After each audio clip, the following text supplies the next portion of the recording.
So that bull was tearing up some trees, and then he went down, messed with his cows, came back, and then he was 70 yards downhill, which is a long shot. And I shot, and it looks like I drilled him. I watched him for about 30 minutes afterward. He separated from the cows. Ended up seeing him right before dark here. His head was up and he looked alert. What are you going to shoot him with? An arrow? Your arrow? Yeah. Your bow and arrow? Yes. I started bow hunting when I was 12 years old. Dad let me experience a lot of failure, and eventually I had earned my success. Oh, what do you think? It's awesome. When I was 14 years old, it was right in the middle of the Depression.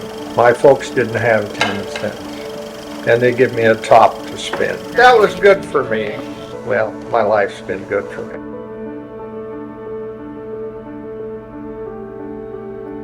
Grandpa's voice stayed with me through all of college athletics and academics, shaping a multi-generational mold for Dad and I.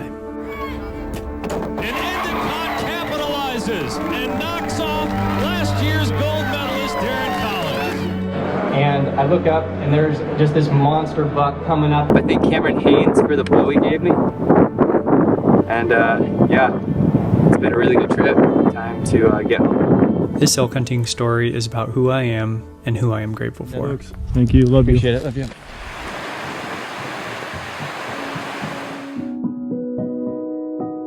There's not a day that goes by that I don't also think like, wow, my dad has been hard on me at times.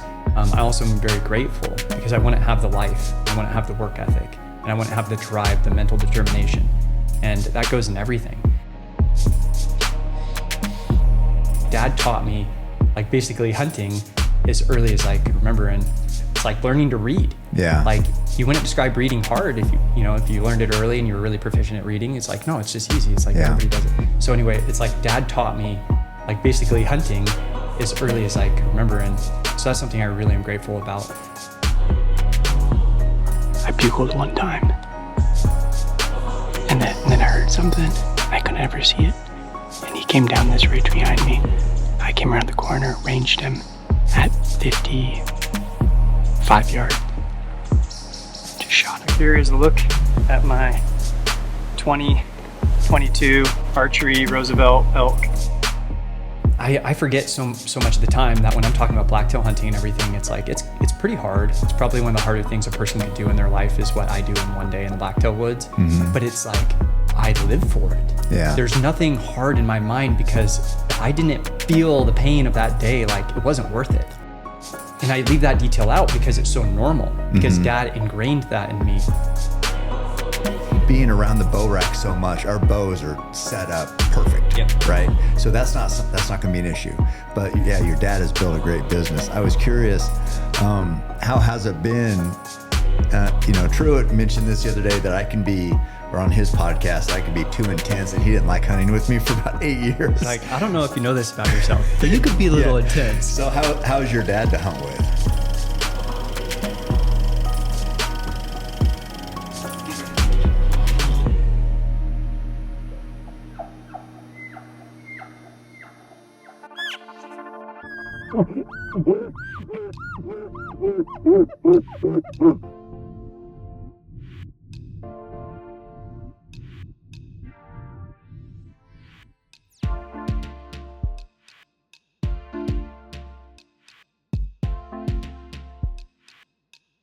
Nathan, you shot him right here, right?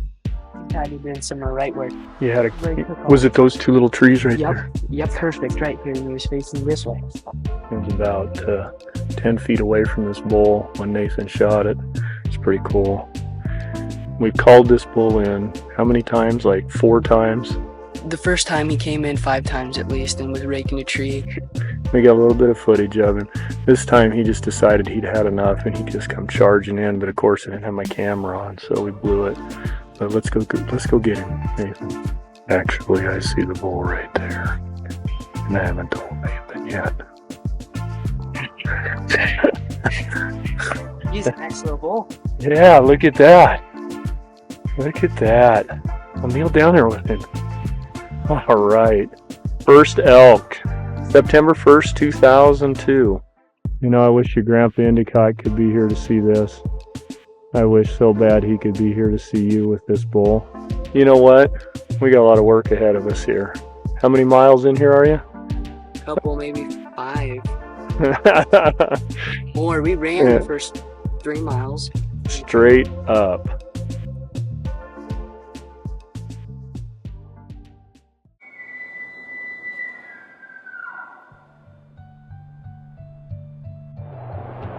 I've got a bull bugling. He's really close.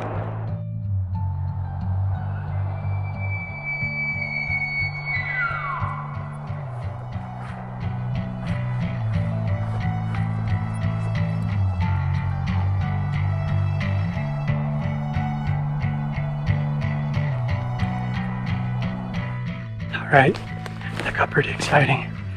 I had 4x5. I got some film of him. Had him at 45 yards, and I had some brush in the way of the shot, so I didn't take it. And then I got on the herd bull, who's I think he's a 6x6, maybe a 6x5, and I had him at full draw, 45 yards, a couple times.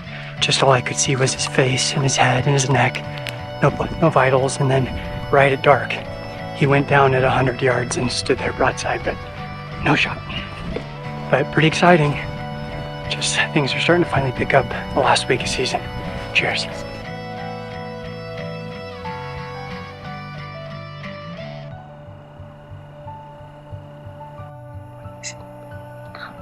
You see elk?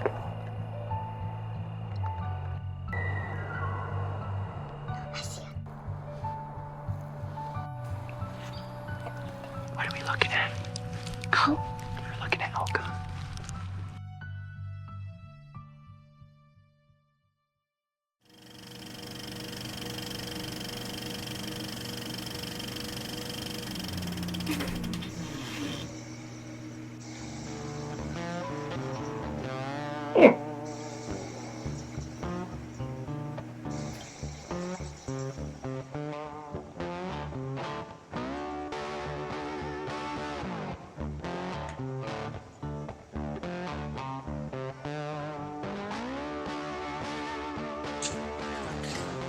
When I stopped him, I thought you had a clean. Oh my gosh! When you I thought you had a clean 2 lane. more steps, I would have drilled him.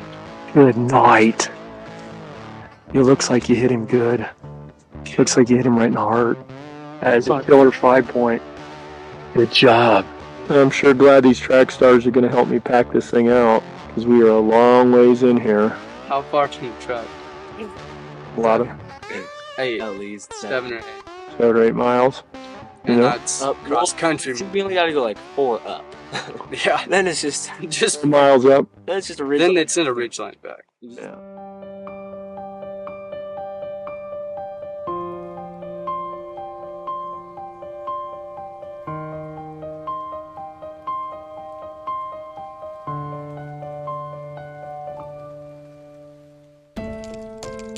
One of my favorite qualities about my dad is his storytelling.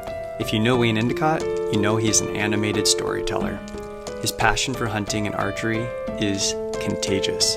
His stories inspire many to share in the experience. The passion in my dad's voice carries into my thoughts when I am hunting.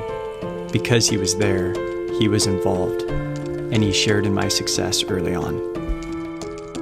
Even when I am hunting on my own, my dad's voice is guiding me like a familiar trail. In this way, I am always hunting with my dad. I value his voice. Our stories are valuable, and they need to be told. The best stories are those ones where someone lives to tell the tale. And that means a good challenge is a good story. We are all faced with challenges, and we are made to overcome them. I hunt to challenge myself and to learn the limits of my abilities. I hunt to nourish my family and my soul. I hunt to share my story, and a good story is in all of us. I'm sneaking down to this bull. He's 80 yards.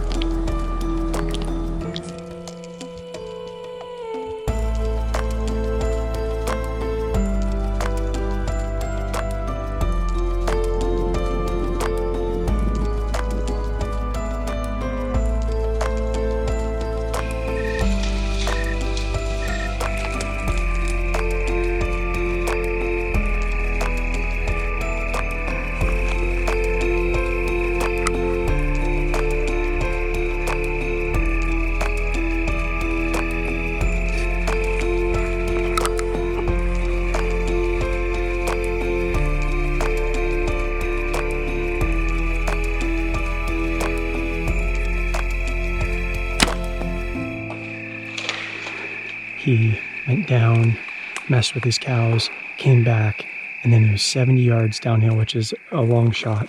And I shot, and it looks like I drilled him, and he ran out. And then I watched him for about 30 minutes afterward. He separated from the cows and then kept going. I went down to look for blood, and my arrow was coated in blood, and there's lung blood right away. I got some photos of the lung blood, and then he kept on going. So I ended up seeing him right before dark here, and his head was up and he looked alert. So I think I hit one lung, and I think this bull's gonna die, but I just have to give him overnight, which is hard, but I think that's the best play. Well, we have good news. I've had it not work out so many times, but this time it worked out. I must have hit this bull in an artery because he just bled for a long time and a lot of blood. And we walked up on him. Oh yeah, it is a little low to hit, but here he is. He's a good bull. Oh my gosh. Check this out. Yeah, a little stiff, but he's cold. Yeah, sweet. Right on. Yeah, the hit was low. Oh my gosh. I can't believe it. This is freaking awesome. He's a heavy bull. He's a big bull too. And I got help coming, thank goodness. All right, I'm gonna get to work. All right, here's my bull. But he's a good 5x6. And I'm just super happy with this bull. And yesterday I was on him all day, saw him in the morning, and then took 6 hours and got into range and made a 68-yard shot. And he went a long ways, but he had a good blood trail. So just super fortunate for that, but just super happy, blessed. Cheers, thanks for watching.